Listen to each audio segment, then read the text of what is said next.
Wondering what life is really like on Canada's wild and crazy West Coast?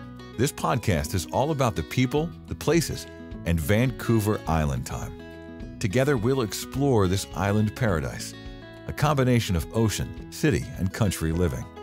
We'll meet the fabulous locals such as the Fudge Fairy and the Chicken Lady, who have chosen Victoria and Vancouver Island as their home. And we'll learn what makes this place unique and special to those who live here. And now, your host of Vancouver Island Time, Jane Johnston. Hi, everybody. It's Jane Johnston with the Briar Hill Group at Remax Camosun and host of Vancouver Island Time. I'm here this week with the fabulous Lisa Tinney. Lisa Tinney owns EasyJobQuote.com, and she also lives in the View Royal area. So we're going to talk about that. View Royal is a shoulder district. It's between downtown Victoria and what's called the West Shore. And it's a kind of one of those areas that people overlook, I think. So tell me, what made you choose to live here as opposed to elsewhere? Where else were you looking and how long have you been here? I have lived in Victoria for most of my life in various areas. I have grown up in Saanich, lived in Cordova Bay, and have lived in many other municipalities. View Royal offers a beautiful lifestyle, very, very almost rural setting, and that's what really attracted us. And when did you move here? We moved to View Royal in 2003. And so tell me a bit about View Royal itself. You have some interesting facts. Well, View Royal, it is quite interesting. It is one of the oldest communities on Vancouver Island. The original farm, Craigflower Farm, was developed by the Hudson Bay Company in the 1850s. I didn't connect the two, so that's why there's the Craigflower sort of creek behind you. Yes, Craigflower Creek is right behind my home, and it is one of the major waterways that connects into all of the water systems that are in View Royal, which is why it was such an important area to be developed so early. But it didn't become a town until 1988. Okay, so where is the Craigflower Farm? Is that not at Admiral's Road area? It is right at the junction of Saanich, Esquimalt, and View Royal. So it sort of sits across the borders, but it was the original farmstead for this place. The schoolhouse and the manor still stand, and they're a National Heritage Site. Yeah, so they're right on, right where the bridge crosses, so I can see the attraction there. So the farm extended this far back. The farm was actually a very large community it developed into. They had a flour mill and a sawmill and a blacksmith shop and the school. The oldest schoolhouse apparently in Western Canada still stands there. And it has a lovely 4 Mile pub. The 4 Mile pub and the 6 Mile pub are two of the only restaurants in the View Royal area, and they are also two of the oldest restaurants on Vancouver Island. So they were original post stops. So yeah, and they're respectively 4 and 6 miles away from downtown Victoria. Yes, and they are the major water holes, shall we call them, for the area. Some of the best dining in the area in the View Royal municipality. So what's the sort of one other fact, I guess, that people would think about View Royal? So I find it, being a shoulder district, that means that when people are coming to the city, they either look downtown or they look West Shore. To me, this is kind of perfectly situated. It's kind of at the, I would say, literally the junction between downtown Victoria and West Shore. Downtown Victoria and West Shore, or up Island, or out to Sydney. We are at the crossroads of them all. I can get anywhere in about anywhere from 10 to 15 minutes, depending on the time of day and traffic. So speaking of traffic, which is a big deal here, because I come down, I live just west of here in Metchosin, and there is literally a crawl. They call it the Colwood Crawl, but really it's the View Royal Crawl. It's right at the junction of the Old Island Highway and the new highway and Souk Road. And that's because geographically people can't get around there. What do you think the new interchange at Mackenzie is going to do for property prices out here? I think the new interchange is going to help traffic. I think it is going to open up the area. I think that the things will change as time goes forward, and I think eventually there will be a transit system into town, at which point we're also going to be the convergence of all of those lines. So it's going to be a very, very key position going forward. I think that the property values will hold and do very well over time. I actually think they're going to go up because, in my mind, just it's the issue right now with the lack of accessibility to easy transportation. So they're putting in HOV lanes, which start in Saanich. They're not yet out here, and also the rail. And when that comes, it has to come. Don't you agree? It absolutely has to come, and it will. It will take time, but it will be here. So I grew up in Toronto, and I find like we're about 40 years behind there. Yes, about 40. And about, at this point, I think about 20 behind what the actual volumes require. But that will be addressed quickly.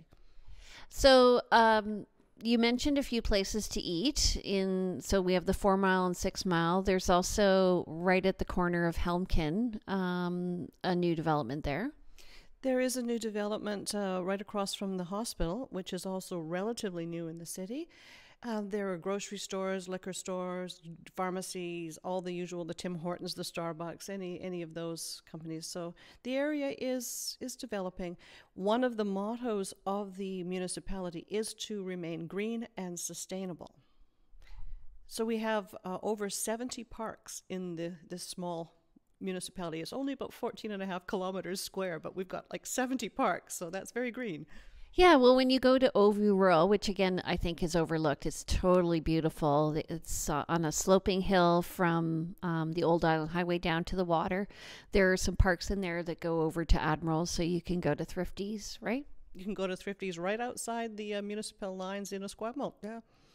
That's one of the interesting things about View Royal is that we don't necessarily have a lot of let's say the major grocery stores or the facilities like community centers or rec centers, but literally you cross over into one of the next municipalities right across the border, there will be a major store available or a major rec center, any direction.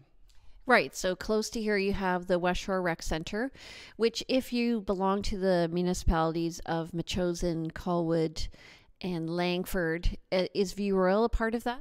View Royal is a part of a lot of the systems, yes. So we're able to use the Wanderfuca Rec Centers, the West Shore Rec Centers, the Commonwealth Rec Center, which is just in Saanich. We have access to all of them. And also the library system out here. Library system as well. And the rec center just inside of Colwood has the Wanderfuca Library right there. So that's all. I use that a great deal. When you were looking for accommodation, and so first of all, I have to tell you, I walked up to this house and I was underwhelmed by the outside of it. And when I walked in, I was overwhelmed. So it's totally beautiful. Was that a factor in you choosing this location? We were interested in the location because of the lifestyle you can have here, all of the hiking trails. There's the Galloping Goose cycling trail that my husband used to commute to go into work every day. And we walked up to the house and it was just like, oh, yes, okay. When we opened the door and we were like, whoa, I never expected that. And as a singing teacher, this open space that we're sitting in here was the perfect studio, and we signed that night. Really intriguing. It's about 2.5 stories tall. So tell me what's in behind here. In behind us is Craigflower Creek, and it is a protected salmon spawning heritage site. So there will be no development behind here. We have access to the creek. We watch the salmon spawn in the fall. We have otters and eagles and beaver and deer all walking through the park behind us. So it is just this beautiful natural setting. Just love it. So, and also I've had a listing or two around the corner from here. It's an awesome place for Halloween, right? Yes.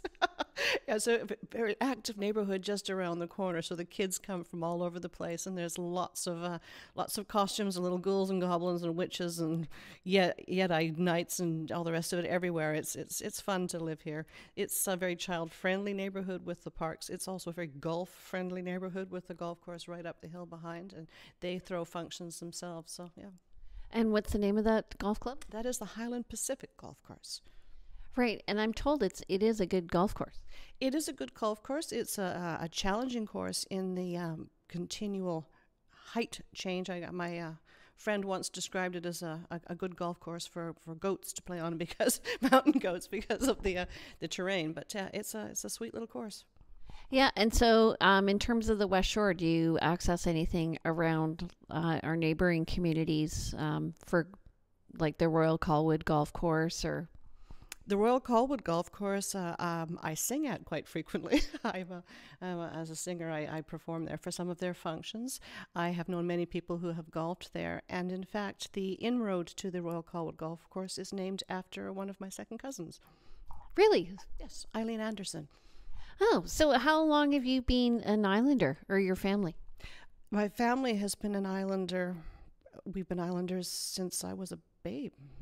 We come from the island. Right. I mean, like, how long has your family been living on Vancouver Island?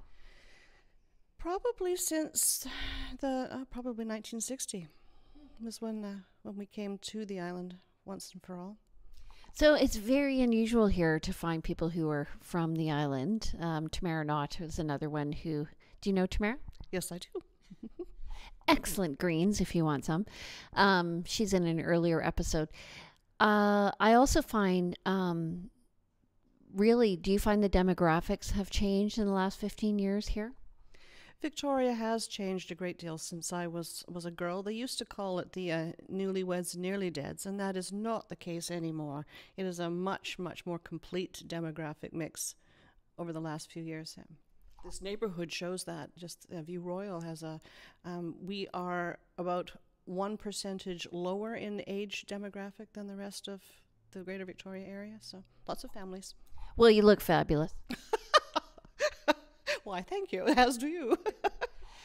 I did find when I moved here from Toronto in '99 that like the kind of cars that were here were older and kind of decrepit and spewing gas. And I'm finding that changes. I know you come from the banking industry. Do you find that people just tend to be wealthier than they were 20 years ago? Is that my perception or is it reality? I do believe that just the nature of Victoria, the wealth demographic has increased over the years. When I was here as a girl, we all had those little island sports car picnic cars, I called them, all the old sports cars and everything. Yeah, it was a good time then. But yeah, the cars are newer now. I also find like if you want to buy a car in Victoria, you want to make sure that you're buying something that's from the island because we don't get salt here. We don't get as much salt as most of the other communities. You're absolutely right, but because of that, we're also very particular about it and wash our undercarriages regularly. So what about traveling on the island? Do you go anywhere else to have fun? I have been exploring the island all of my life. My family has been in Port Alberni. They have been up island communities outside of Campbell River. So I have hiked the hikes and walked the beaches and enjoyed the lifestyle of the island my whole life. What's your favorite place outside of Victoria? That is a tough question. There are so many favorites. I love the beaches out on the west coast, China Beach, French Beach, any of those areas out there. I also find Qualicum and Parksville to be beautiful, beautiful areas as well. I was surprised by how long the beaches were and how far out they go. So the water does warm up quite a bit. The water on the inside of the island on the east coast is much warmer because we do have a very, very different topography there, a much longer, sandier beaches. All very the tide goes way out and you can walk and dig clams and hike on the beaches a great deal. The west coast of the island is a much rockier, rougher terrain. Also beautiful. Yeah, also beautiful and a little foggier too. It's a little foggier.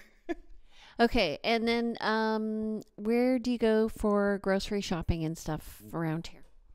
Grocery shopping, the local market up by Hamilton by the hospital is an island-owned operation called Quality Foods, and we shop there quite regularly.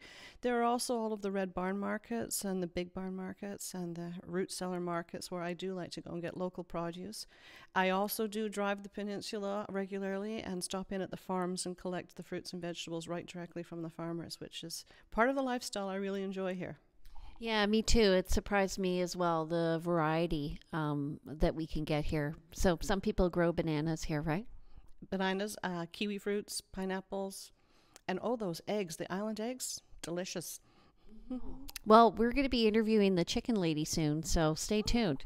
Excellent. Okay. Okay, so if you're interested in knowing more about the View Royal area, I'm Jade Johnston with the Briar Hill Group at Remax Camosun. But stay tuned because we're going to come back. Lisa has a company that's really cool. It's called easyjobquote.com. She's going to tell us all about it and how you can use her company to go with your renovations. Vancouver Island Time is brought to you by the Briar Hill Group at Remax Camosun, Victoria, where we bring local expertise and global presence to your property. I'm Jane Johnston with the Briar Hill Group at Remax Camosun and host of Vancouver Island Time. And we're back with Lisa Tinney. So you own a company called easyjobquote.com. Yes, I do. We launched the company in 2013, so we're almost 6 years old now. Wow, time flies. Holy smokes. And it's been fun, right? Okay, so let's talk about how you got there. She has an interesting life story. And this is actually probably a lesson to people who are about to go to university and career and how, you plan things. Same thing with me. I have a degree in biology and phys ed. And here I am working as a realtor. But you've really followed your passions in life. So the first major job that you had was in banking. And how did that come about and how did that shape your life? I had originally wanted to take the years between high school and university as just a time to sort of take a change, earn some money, get myself sorted out, and then go back to university. And in that time, the bank hired me, and I started my banking career. The hours were very flexible. The management was very open to my lifestyle choices at the time, which meant that I was able to work part-time for the bank while I went to university. I did my bachelor's degree in Edmonton in music, and I worked for the bank the whole time. And all of a sudden, I discovered I was at the end of a 36-year banking career while singing at the same time. So, what sort of singing do you do? I'm classically trained, so I have sung a lot of operetta. I do musical theater as well, and I have always taught a wide variety of singing styles. I have students who do R&B, rock and roll, country, folk. I mean all styles. So I'm open to all singing varieties, and I am branching out to trying a few other options myself in these retirement years. Is it hard to go from being classically trained to other genres? It isn't so much difficult as it's truly understanding the different vocal needs that come about from the different styles, and just adapting your instrument and your technique and really listening to the idiomatic differences between them so that you're stylistically appropriate. So when I met you, probably in 2013, actually, you were working at the bank and just getting into Easy Job Quote. How did that come about? Easy Job Quote came about rather interesting. We had purchased this home and we had done some renovations in the home. The renovations went everything from absolutely brilliant, I wanted to sing the praises of the contractors to the sky, to one where we needed to call in a lawyer. So the good, the bad, and the ugly. And that combined with my banking career, where I worked with small business and I was working with a lot of the trades, we saw how much challenge there was on both sides of the coin, the homeowners and the trade sides, to really get a good relationship going. And with all of the programs that told all the horror stories, we thought this would be a way of providing a very positive solution to the frustrations on both sides. And so what's the premise of it? The premise of Easy Job Quote is, I like to call it so much more than a handshake, which means we want to help the homeowner and the contractor get to the point of the handshake with the contract. So we provide a service where we actually do all of the due diligence work on all of the tradespeople who come to us. So we've done all the work that the homeowner should do prior to hiring someone. We do the home visit, so it's only one set of boots that goes into the homeowner's property. We have employees who are, in our case, in Victoria, a retiring general contractor. So he has all of the knowledge, a lifetime of experience, and no longer wants to climb the ladders, swing the hammers, or be on the tools anymore. So he's able to go into the homes and do a very thorough assessment of the work. We take photographs, we take measurements, and then we present the job and present it to our members, just as a company's estimator would do. Oh, so you're RFPing it. Basically, yes. So we present the contract in the form of what we call a tender. And this means that the tradespeople are able to come online to our website at a time that really works well for them, view the job, see all of the particulars about the job, and then place bids on that. How many people do you have going to your site? Going through the site, we've got over 50 members for contractor members. We've signed on over 50. We have done, I think we're on about 200, number 200 in terms of our tenders, and we have people visiting our site all the time. We get calls from Australia asking if we're there yet. So it's quite interesting just how much this resonates with both sides. Well, I do find like being on the other side of the coin. So I'm the person who recommends people, right? There is a lot, especially if you're new to the city, which this crowd will be, is you're looking for a way to find somebody reliable. And so do they have a way of reviewing the people who are doing the work? When a job completes through our process, we do ask the homeowners to come back and do a review. We could sort of think of ourselves as something like a marriage broker, TripAdvisor, in terms of allowing the homeowner the opportunity to speak to the experience. It's also a chance for the tradespeople to truly understand what aspects of a job are important to homeowners. Things like promptness and cleanliness are two of the factors we ask for reviews on. So that's part of it. And within budget? Within budget, that's all part of it. Professional behaviors, that sort of thing. Likelihood to recommend is all part of our review process.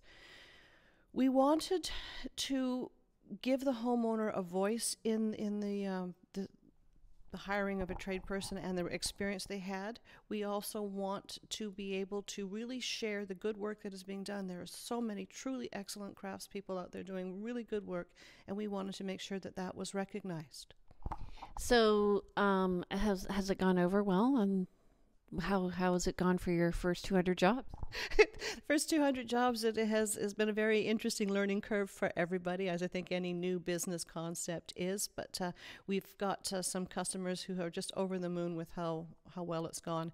It's ideal for somebody, especially for your clients who would be perhaps new to the area and don't know where to begin looking for a contractor. So people who don't know the local tradespeople, or people who are very busy and don't have the time to do all of that work, that's very much a part of what we can assist with. One of the other factors is when our employee comes to the home to do the home visit, it's a chance for the homeowner to have a really comfortable, neutral conversation and really discuss the job without worrying about being upsold or tipping their hand for a project. So it's a really very effective way to have a very comfortable conversation and truly get to know what their project might look like. And so he helps them determine the scope, and then at the end, does he come back at all? We will offer the ability to come back and have a look at a job if there's any question. We also ask to come back to take any photographs so that we can do the before and afters and really showcase some of this work. So who is your ideal client? My ideal client is someone with a renovation that they want to undertake, and they do not have the time or the inclination or the ability to do all of the due diligence work and to do the hiring. That is our ideal client. And what's the average spend on renos? Like, is it from small bathroom jobs or to big kitchen jobs, or do you do? It is small bathroom jobs. We've done several small bathroom jobs. We've done a couple of kitchens. Yes, we've done some roofs.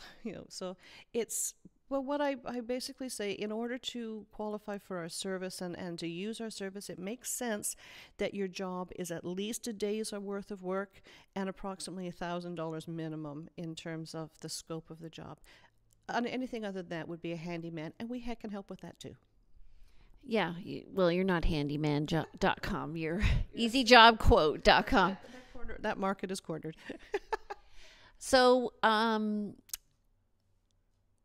I'm just wondering, are you getting more women than men in this type of request? Because I will tell you, I took my car in to a dealership that I shall not mention, and I did find the tech guy, to be a bit condescending, and I think it's because I was a woman.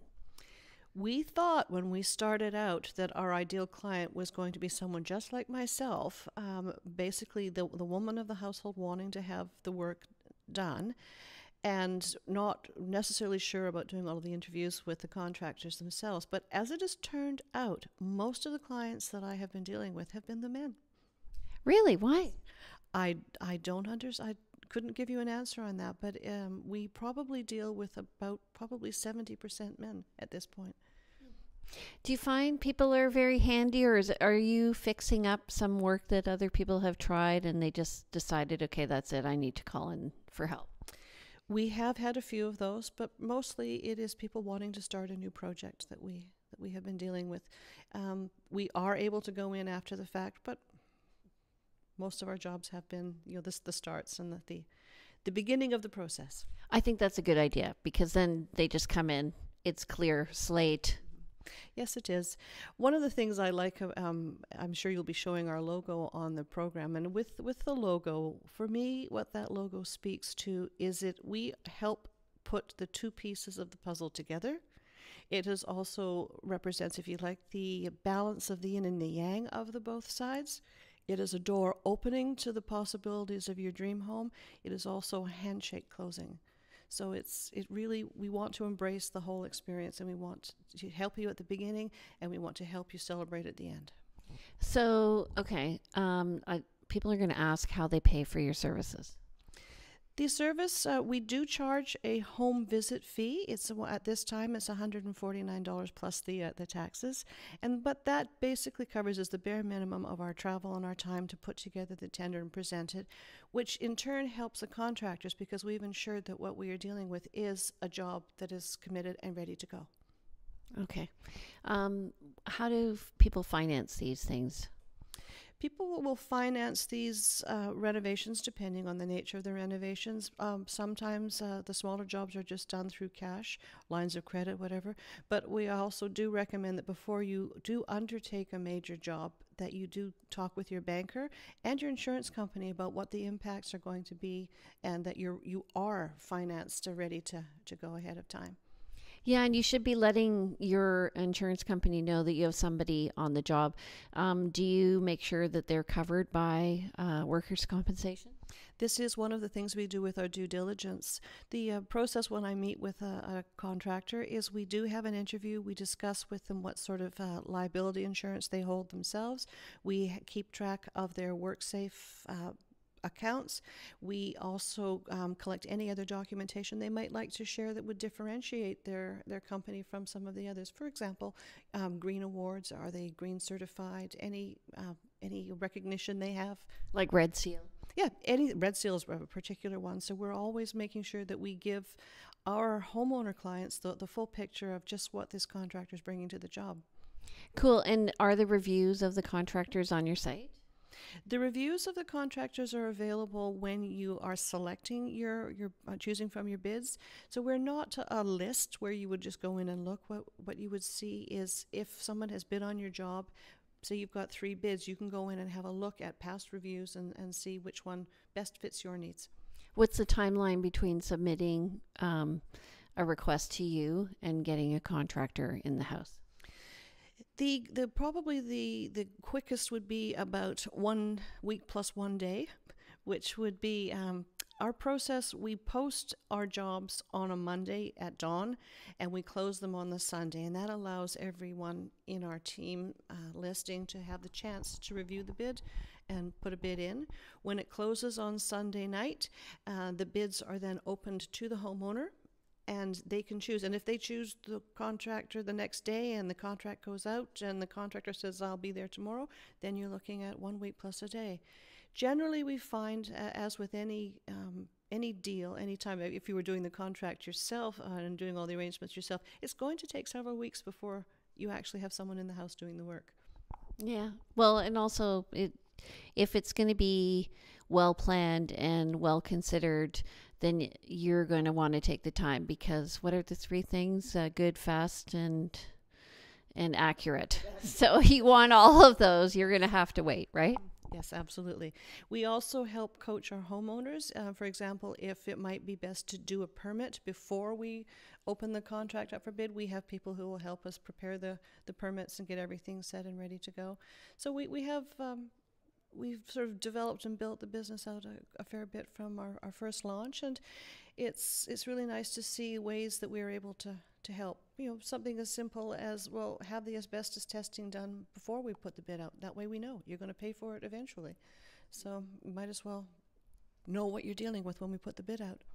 Right. And I just want to say, as a realtor, that if you do not disclose that you have done a renovation without a permit, it is considered a latent defect. It is absolutely considered a latent defect. You don't have any of the protections of the system if you haven't gone through the proper channels, and that is what we do encourage our clients to understand. Okay, so if you want more information about Easy Job Quote, how do they get in touch with you? www.easyjobquote.com, or our phone number 250-590-8182. All right. So, and if you want more information about the View Royal area, please contact me. I'm Jane Johnston with the Briar Hill Group at Remax Camosun. Thanks so much, Lisa. And have a great day. We'll chat with you soon. Bye-bye. Thank you. Welcome to the neighborhood. We hope you have had some insight into West Coast living. If you know of someone or someplace that should be highlighted in our podcast, we'd love to hear from you. Please go to VancouverIslandTime.com and click on our Connect button. See you next week on Vancouver Island Time with Jane Johnston.